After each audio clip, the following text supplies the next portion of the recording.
안녕하세요, 일공구입니다. 자, 오늘은 전기 자전거를 사지 말아야 될 이유, 어떤 사람들은 타지 말아야 될 이유에 대해서 한번 좀 남겨볼까 합니다.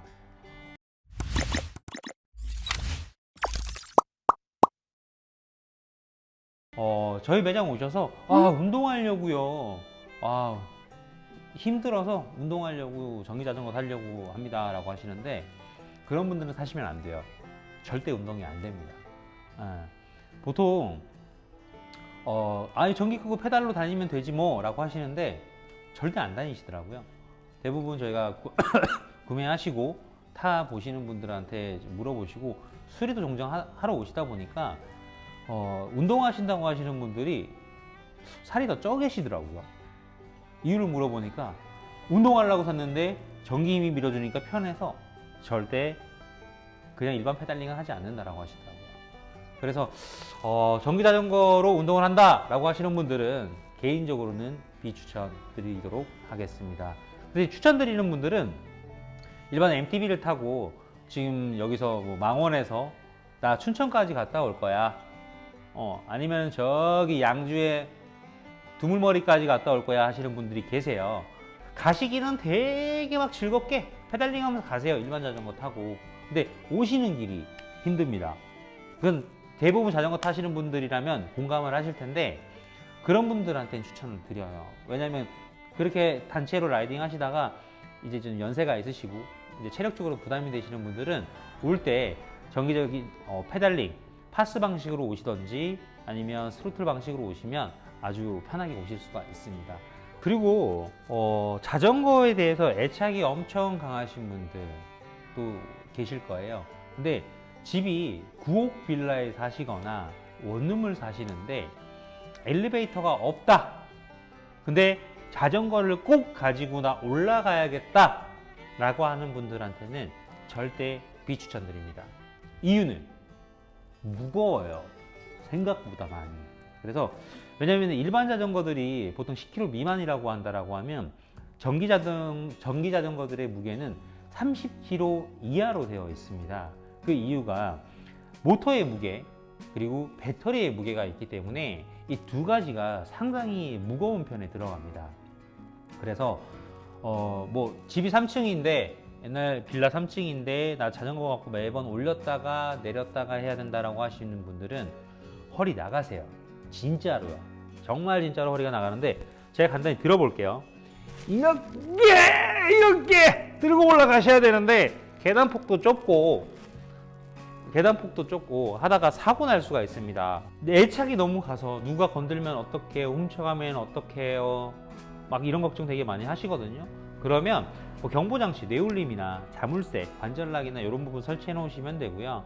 배터리 같은 경우만 쏙 빠집니다.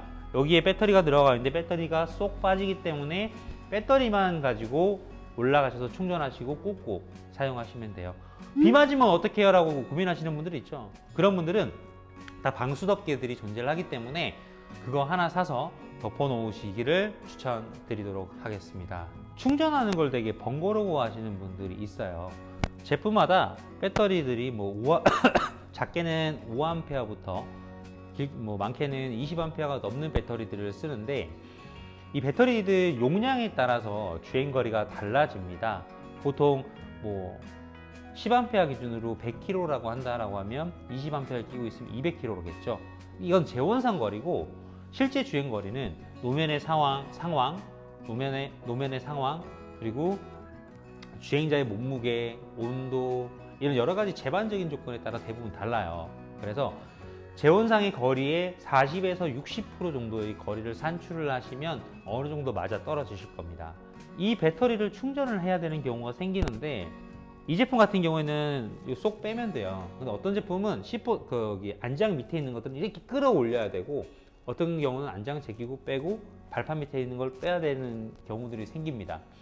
이것 또한 번거롭다, 힘들다 하시는 분들은 사지 마십시오.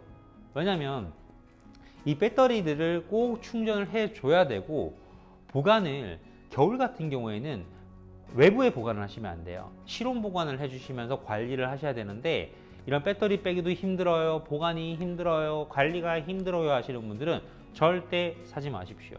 배터리 하나가 지금 20A 삼성 배터리 기준으로 70만 원 정도 합니다.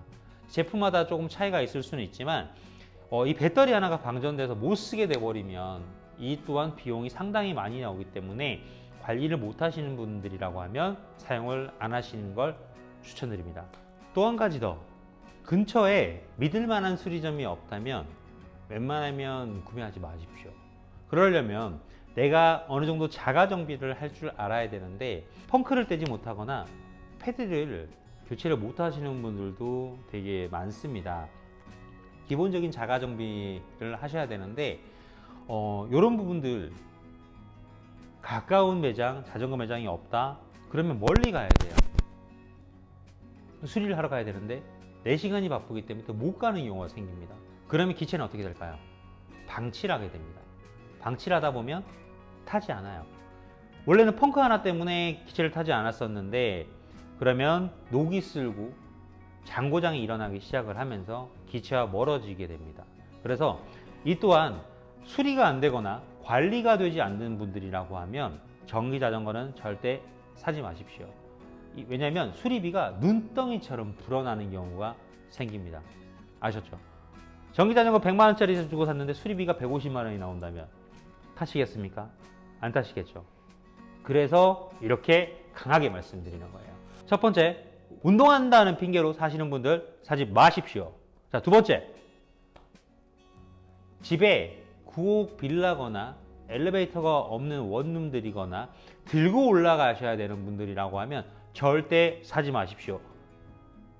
이 영상을 보시는 분 허리 나갑니다.